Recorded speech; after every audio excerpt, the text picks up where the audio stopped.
કેમ છો? મજામાં ને? હું કિશન માલી શ્રી ગોકુલ વિદ્યાલયની આ વિડિયો લેક્ચર સિરીઝની અંદર આપ સૌ વિદ્યાર્થીઓનું હાર્દિક સ્વાગત કરું છું. આજે આપણે મળ્યા છીએ ધોરણ 6 ના વિષય ગણિતના ચેપ્ટર નંબર 2 પૂર્ણ સંખ્યાઓના તાસ નંબર 2 ની અંદર. હા વિદ્યાર્થીઓ, આજે આપણે વાત કરવાની છે ચેપ્ટર નંબર 2 ની અને એમાંનો પણ તાસ નંબર 2. તો તમને લાગશે સર તાસ નંબર 1 ની અંદર આપણે શું ભણ્યા હતા, એ જરાક મને યાદ કરાવો ને. તો તાસ નંબર 1 ની અંદર આપણે પૂર્ણ સંખ્યાઓ વિશે પ્રસ્તાવનાની વાત કરેલી હતી કે સૌથી શરૂઆતની જે સંખ્યાઓનો સમૂહ છે એને આપણે પ્રાકૃતિક સંખ્યાનો સમૂહ કહીએ છીએ. પ્રાકૃતિક સંખ્યાના સમૂહને કેપિટલ N થી દર્શાવવામાં આવે છે. એના પછીની જે સંખ્યાઓનો સમૂહ છે એને આપણે પૂર્ણ સંખ્યાઓનો સમૂહ કહીએ છીએ. પૂર્ણ સંખ્યાઓના સમૂહને W દ્વારા દર્શાવવામાં આવે છે અને પ્રાકૃતિક સંખ્યાઓની શરૂઆત 1 થી થાય છે. પૂર્ણ સંખ્યાઓની શરૂઆત 0 થી થાય છે. દરેક સંખ્યાઓને એની પૂર્વવર્તી અને પ્રતિવર્તી સંખ્યાઓ હોય છે. એટલે કે દરેક સંખ્યાઓને એની તરત પહેલા આવતી અને એની તરત પછી આવતી સંખ્યાઓ હોય છે.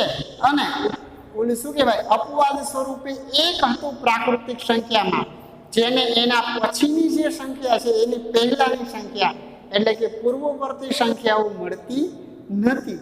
અને પૂર્ણ સંખ્યાઓની અંદર 0 એક એવી સંખ્યા છે કે જેને એની પૂર્વવર્તી સંખ્યા મળતી નથી. હવે આજે આપણા સ્વાધ્યાય 2.1 ના દાખલા નંબર 1 ની શરૂઆત કરવા જઈ રહ્યા છીએ. તો વિદ્યાર્થીઓ, હજી સુધી જો તમે આપણી આ ચેનલને સબસ્ક્રાઇબ ન કરી હોય તો ચેનલને સબસ્ક્રાઇબ કરી લો. જો તમને આપણા વિડીયો ગમતા હોય તો વિડીયોને લાઈક કરી દો અને બીજા વિદ્યાર્થીઓ સુધી આ વિડીયો આપણા પહોંચે એટલા માટે આ વિડીયોને શેર કરી દો. તો જોઈએ હવે શું કહેવા માંગે છે દાખલા નંબર 1. 10,999 પછી તરત આવતી 3 પ્રાકૃતિક સંખ્યાઓ લખો. બરોબર છે? 10,999 પછી તરત આવે એવી સંખ્યા કોણ? જો એના પછીની તરતની સંખ્યા જોતી હોય ને તો એમાં ખાલી તમારે 1 ઉમેરવો પડે. કેટલા ઉમેરવા પડે? 1 ઉમેરવો પડે. અને એની ગણતરી હું અત્યારે 1 માટે દેખાડું છું, પછી તમે સમજી જાશો. આ 10,999 પ્લસ 1 અને 1 ને ક્યાં ઉમેરવાનો? એકમના અંકથી. તો 9 ને 1 10 નો 0 વધી 1. 9 ને 1 10 10 નો 0 વધી 1. 9 ને 1 10 10 નો 0 વધી 1. 1 વત્તા 0 એટલે 1. તો કેટલા થઈ ગયા? 1000. તો જો આમ તો 10,999 પછી કેટલી સંખ્યાઓ આવે, પણ એના પછીની જે તરત આવતી સંખ્યા છે ને એ કઈ છે? 11,000 છે. પછી બીજી સંખ્યા મારે જોતી હોય તો એ સંખ્યા 11,000 પછીની તરત આવતી સંખ્યા 11,000 માં 1 ઉમેરીશ એટલે કેટલા થઈ જશે? 11,001. અને આ જે બધી સંખ્યાઓ છે લખતા વાંચતા તો આપણે પેલા ચેપ્ટરની અંદર બહુ જ સારી રીતે શીખી ગયા છીએ. એટલે 11,001. 11,001 ની અંદર તમે 1 ઉમેરો એટલે એના પછીની તરતની સંખ્યા મળી જાય 11,002. કેટલી છે? 11,002. તો આ જે સંખ્યાઓ છે, આ ત્રણેય સંખ્યાઓ એ 10,999 પછી આવતી તરત સંખ્યાઓ છે. એના પછી જુઓ જોઈને 10,001 ના પહેલા તરત આવતી 3 કેવી છે? પૂર્ણ સંખ્યાઓ લખો. પૂર્ણ સંખ્યાઓની શરૂઆત ક્યાંથી થાય વિદ્યાર્થીઓ? 0 થી લઈને અનંત સુધીની સંખ્યા 0 1 2 3 એ બધી અનંત સુધીની સંખ્યાઓ. હવે આ 10,001 માંથી જો 1 બાદ કરવામાં આવે તો કેટલા બચે વિદ્યાર્થીઓ? અહીંયા 10,000. તો આ 10,001 છે એના તરત પહેલાની સંખ્યા કઈ થઈ જશે? 10,000. તો જો આ 5 આંકડાની સૌથી મોટી સંખ્યા છે. યાદ કરો ચેપ્ટર નંબર 1 ને. 5 આંકડાની સૌથી મોટી સંખ્યામાંથી જો 1 બાદ કરવામાં આવે તો મને 4 અંકની સૌથી નાનામાં નાની સંખ્યા મળે. એટલે ઈ કોણ થઈ જશે? 9999 4 અંકની સૌથી મોટી સંખ્યા મળે। હવે 9999 માંથી એક જો તમે બાદ કરો તો કેટલા બચશે? 9998। તો આ જે ત્રણ સંખ્યા છે એ 10001 ની તરત પહેલા આવતી સંખ્યાઓ છે। નેક્સ્ટ એના પછીનો ક્વેશ્ચન શું કહે છે? સૌથી નાની પૂર્ણ સંખ્યા કઈ છે? જો અહીંયા હું નાની લખતા ભૂલી ગયો છું। સૌથી નાની પૂર્ણ સંખ્યા કઈ છે? મતલબ કે પૂર્ણ સંખ્યાની શરૂઆત ક્યાંથી થાય છે? શૂન્યથી। અને જે આપણને કોને શોધીને આપ્યો તો? આર્યભટ્ટે। બરોબર છે? તો અહીંયા શું લખશું આપણે? સૌથી નાની પૂર્ણ સંખ્યા બરાબર 0। નેક્સ્ટ એના પછી ક્વેશ્ચન નંબર 4 શું કહે છે કે સંખ્યાઓ 32 અને 53 વચ્ચે આવતી પૂર્ણ સંખ્યાઓ જણાવો। મતલબ કે 32 થી મોટી અને 53 થી નાની આવતી હોય એવી બધી જ પૂર્ણ સંખ્યાઓ આપણે લખવાની છે। તો 32 થી મોટી કોણ આવે? 33, 34, 35, 36 ત્યાંથી લઈને કેટલા સુધી? 52 સુધી। તો જો હું અહીંયા લખીશ 32 અને 53 વચ્ચે આવતી પૂર્ણ સંખ્યાઓ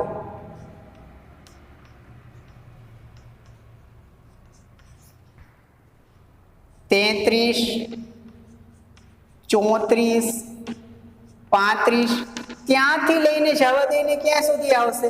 51, 52 બસ આટલી જ આવશે ને 52 સુધી।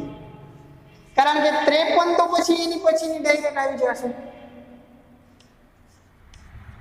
તો 32 અને 53 વચ્ચેની પૂર્ણ સંખ્યાઓ આટલી છે। નેક્સ્ટ એના પછીનો ક્વેશ્ચન શું કહે છે?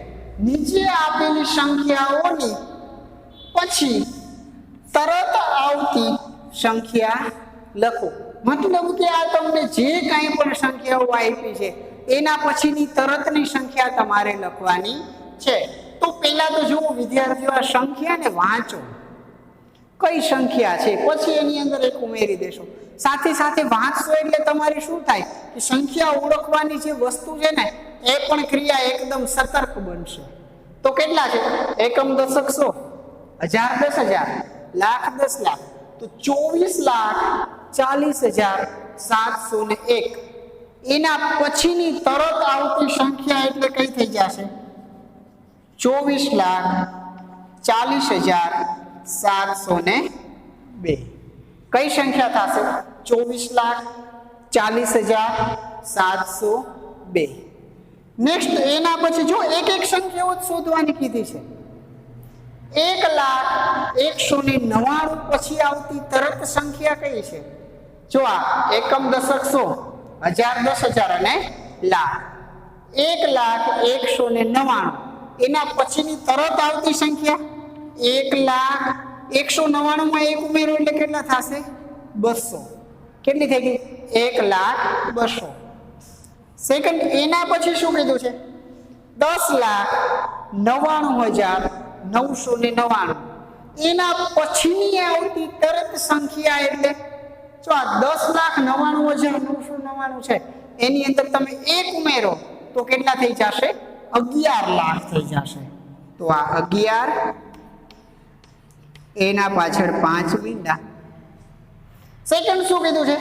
23,45,670 એના પછી આવતી તરત સંખ્યા એટલે એની અંદર એક ઉમેરી દો તો શું થઈ જશે? 23,45,671 શું થશે? 23,45,671।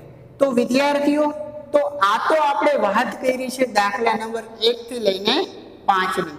ઝડપથી તમે લખી નાખો એટલે આની આગળનો જે દાખલા નંબર 6 છે એની આપણે શરૂઆત કરીએ।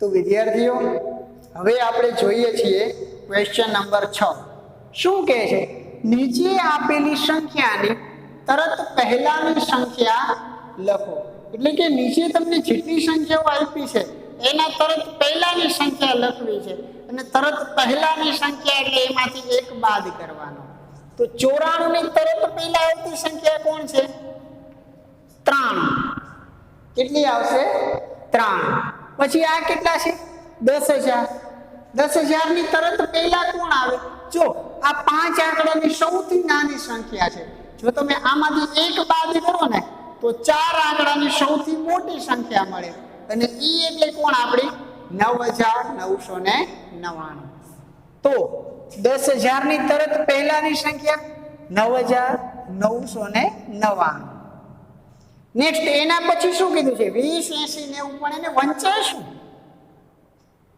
એકમ દશક સો હજાર 10000 અને લાખ તો 2,08,090 એમાંથી જો તમે એક બાદ કરો તો શું બચશે તમારા 2,08,089 કેટલા બચે 2,08,089 નેક્સ્ટ એના પછી શું કીધું છે એકમ દશક સો હજાર 10000 લાખ 10 લાખ શું થાય 76,54,321 એની તરત પહેલાની સંખ્યા એટલે 76,54,320 બરોબર છે આ તો વાત થઈ ગઈ તરત પહેલાની સંખ્યાની હવે ક્વેશ્ચન નંબર 7 એવું કહે છે કે નીચે તમને બે સંખ્યાઓની જોડી આપેલી છે જો તમારી ટેક્સ્ટ બુકમાં વાંચો નીચે તમને બે સંખ્યાઓની જોડી આપેલી છે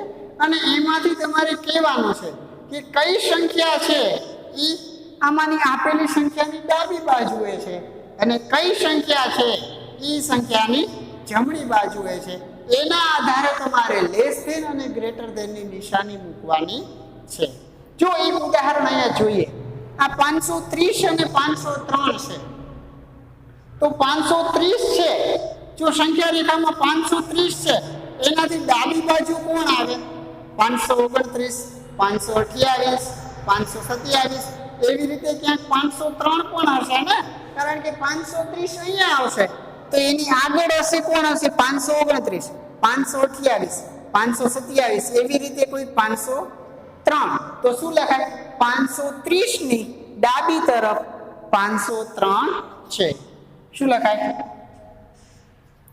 530 ની ડાબી તરફ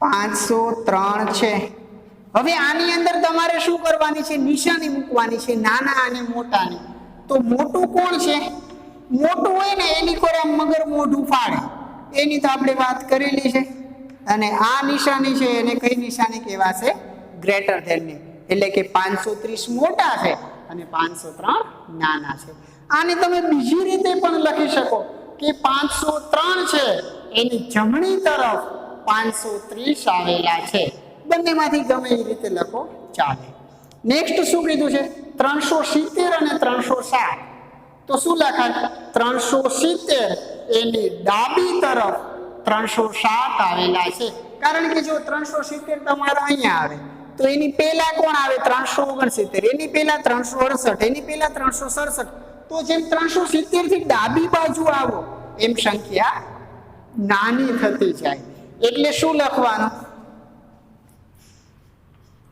370 ની ડાબી તરફ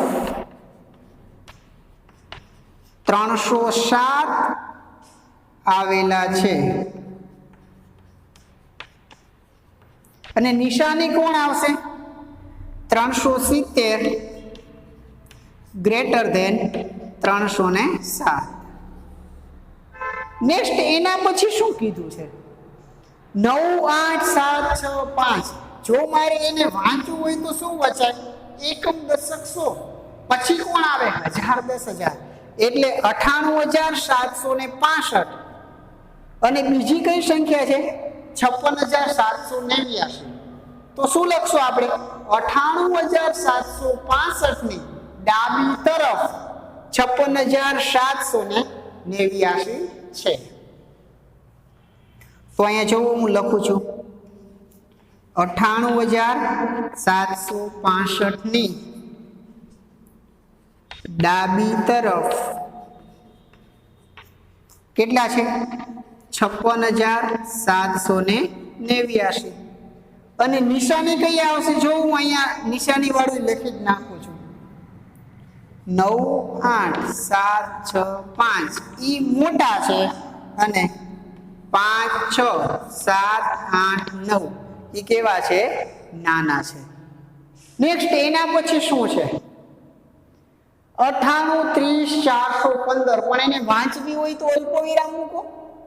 એકમ દશક 100 હજાર 10,000 લાખ 10 લાખ એટલે કે 98,30,415. એના પછી કોણ છે? એકમ દશક 100 હજાર 10,000 લાખ 10 લાખ અને કરોડ. તો આ જો 1 કરોડ છે ને એ મોટા છે અને આ 98,30,415 નાના છે. તો મોટી સંખ્યા હોય ત્યાંથી શરૂઆત કરવાની કે આ 1 કરોડ 23,001 ની ડાબી તરફ કોણ આવેલા છે? 98,30,415. અને આ બે વચ્ચે નિશાની કઈ આવશે? યસ, કયો જોઈને? Greater than. 1 કરોડ વાળાને મોઢું ફાડશે ને, પણ ઈ મારે ક્યાં લખવી? કન્ફ્યુઝન છે. અહીંયા ક્વેશ્ચન નંબર 4 નો આન્સર કરી નાખો. આ જે 4 છે એનો જવાબ અહીંયા લખું છું કે 10023,001 ગ્રેટર 98,30,415. આ જે 4 નંબરનો આન્સર છે ને એને મેં સાથે અહીંયા લખ્યો છે કારણ કે અહીંયા મારી પાસે જગ્યા નથી. બરોબર છે. નેક્સ્ટ જોવો જોઈને નીચે તમને ક્વેશ્ચન નંબર 8 છે એની અંદર ખરા ખોટા કીધા છે કે 0 એ સૌથી નાની પ્રાકૃતિક સંખ્યા છે. તો પહેલા તો પ્રાકૃતિક સંખ્યાની શરૂઆત ક્યાંથી થાય? 1 થી થાય. તો સૌથી નાનામાં નાની પ્રાકૃતિક સંખ્યા કોણ થયો? 1. અને આમાં તમને શું કહે છે કે 0 સૌથી નાની પ્રાકૃતિક સંખ્યા છે. સાચું કે ખોટું વિદ્યાર્થીઓ? ખોટું ને. તો આપણે શું લખશું અહીંયા? ખોટું. કારણ કે સૌથી નાની પ્રાકૃતિક સંખ્યા કોણ છે? 1 છે. 400 એ 399 ની પહેલા આવતી સંખ્યા છે કે આ 400 છે એ 399 ની પહેલા આવી જાય? ન આવે ને, કારણ કે 400 છે એ 399 પછી આવતી સંખ્યા છે. એટલે આપણે અહીંયા લખશું ખોટું. નેક્સ્ટ એના પછી શું કીધું છે કે 0 એ સૌથી નાની પૂર્ણ સંખ્યા છે. પૂર્ણ સંખ્યાઓની શરૂઆત ક્યાંથી થશે? 0 1 2 3 ત્યાંથી લઈને બધી અનંત સુધીની સંખ્યા શરૂઆત ક્યાંથી થઈ? 0 થી. તો સૌથી નાની પૂર્ણ સંખ્યા કોણ થાય? 0. તો આમાં શું આવશે? સાચું. નેક્સ્ટ 600 એ 599 પછીની આવતી સંખ્યા છે કે 600 છે એ 599 પછી આવી જાય છે? યસ. તો 600 છે એ 599 પછી આવતી સંખ્યા છે. પછી દરેક પ્રાકૃતિક સંખ્યા એ પૂર્ણ સંખ્યા છે કે દરેક પ્રાકૃતિક સંખ્યાને પૂર્ણ સંખ્યા કહેવાય? જો મારે આવું કેવું હોય ને તો પ્રાકૃતિક સંખ્યાની અંદર જેટલી પણ સંખ્યા આવતી હોય ને બધી જ સંખ્યાનો સમાવેશ પૂર્ણ સંખ્યામાં થવો જોઈએ. તો પૂર્ણ સંખ્યાની શરૂઆત ક્યાંથી થાય? 0 1 2 3 ત્યાંથી લઈને અનંત. અને પ્રાકૃતિક સંખ્યામાં 1 2 3 ત્યાંથી લઈને અનંત. તો દરેક પ્રાકૃતિક સંખ્યા જો પૂર્ણ સંખ્યાઓની અંદર આવી જશે. વધારાનો એક 0 છે એ પણ આવે છે પણ પ્રાકૃતિક સંખ્યામાં નથી. એટલા માટે આપણે શું કહીશું? દરેક પ્રાકૃતિક સંખ્યાનો સમાવેશ પૂર્ણ સંખ્યામાં થાય છે. તો અહીંયા શું લખશું? દરેક પ્રાકૃતિક સંખ્યા એ પૂર્ણ સંખ્યા છે, તો લખવાનું સાચું. દરેક પૂર્ણ સંખ્યા એ પ્રાકૃતિક સંખ્યા છે. યસ, જો પૂર્ણ સંખ્યા બધી જ પ્રાકૃતિક સંખ્યા નહીં થાય, કારણ કે શૂન્ય છે એનો સમાવેશ પ્રાકૃતિક સંખ્યામાં નથી થતો. જો શૂન્ય પ્રાકૃતિક સંખ્યામાં આવે ને તો આપણે કહી શકીએ કે દરેક પૂર્ણ સંખ્યા છે એ પ્રાકૃતિક સંખ્યા થાય, પણ એવું થવાનું નથી, એટલે અહીંયા લખશું આપણે ખોટું. તો વિદ્યાર્થીઓ, આ 1 થી 6 છે મેં તમને કરાવ્યા છે. હવે એના પછીના થોડાક જ ખરા ખોટા બાકી રહે છે. તમે ઝડપથી આને લખી નાખો તો હું ઝડપથી તમને એ ખરા ખોટા પણ સમજાવી દઉં. તો હવે આપણે જોશું આના પછી ખરા ખોટા નંબર 7. આને લખી લ્યો.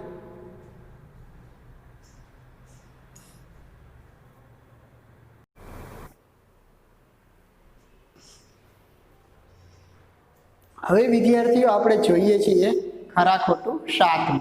શું કહે છે? 2 અંકની પૂર્ણ સંખ્યાની પહેલા આવતી સંખ્યા 1 અંકની ન હોઈ શકે. એવું કીધું છે કે 2 અંકની જો આવતી પૂર્ણ સંખ્યા હોય ને તો એની પહેલા ક્યારે 1 અંકની પૂર્ણ સંખ્યા આવે જ નહીં. મતલબ કે આ લોકો તો એવું કહે છે કે પૂર્ણ સંખ્યાની શરૂઆત જ 1 થી 10 થી થાય. સાચું કે ખોટું? ખોટું ને, કારણ કે 2 અંકની પહેલા એક અંકની પૂર્ણ સંખ્યા જ ન આવે. 10 લઈ લ્યો છો ને, 10 ની પહેલા કોણ આવે? 9. ઈ તો છે 1 અંકની પૂર્ણ સંખ્યા, અને આ લોકો તો ના પાડે છે, મતલબ કે ખોટું. શું કીધું છે? હવે 1 એ સૌથી નાની પૂર્ણ સંખ્યા છે. ખોટું. 1 છે ને એ સૌથી નાની પ્રાકૃતિક સંખ્યા છે. સૌથી નાની પૂર્ણ સંખ્યા તો શૂન્ય છે. પ્રાકૃતિક સંખ્યા 1 ની પહેલા આવતી કોઈ સંખ્યા નથી. પ્રાકૃતિક સંખ્યા 1 છે ને એની પહેલા એકેય સંખ્યા જ ન આવે, કારણ કે એની શરૂઆત જ ક્યાંથી થાય છે? 1 થી. મતલબ કે આ સાચું. નેક્સ્ટ શું કીધું છે? પૂર્ણ સંખ્યા 1 ની પાસે તેની પહેલા આવતી કોઈ પણ સંખ્યા નથી.